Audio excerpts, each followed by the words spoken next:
ఓం శ్రీమాత్రే నమః. సౌందర్యలహరి 32వ శ్లోకం. శివశక్తి కామాక్షితిరదిరవిశీతకిరణః స్మరోహం సశక్రస్తదను చ పరామారహరయః అమీహృల్లేకాభిస్థిరున్భిరవసానేషు ఘటితా భజంతే వర్ణాస్తే తవ జనని నామాయవతాం.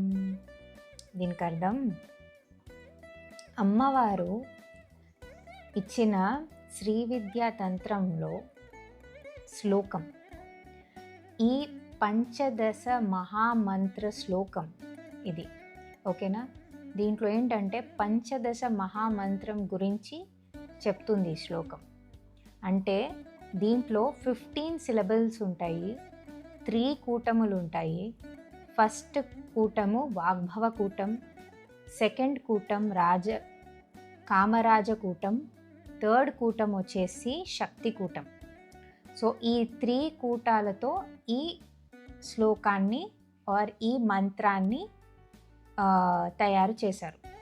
అండ్ ఏంటంటే ఈ పంచదశి మహామంత్రం అన్ని దేవతా శక్తులతో కూడినది. అంటే ఈ మంత్రం ఒక్కటి చదివితే అన్ని దేవతలకు పూజ చేసినట్టే, అండ్ ఆల్సో అమ్మవారికి కంప్లీట్గా పూజ చేసినట్టు.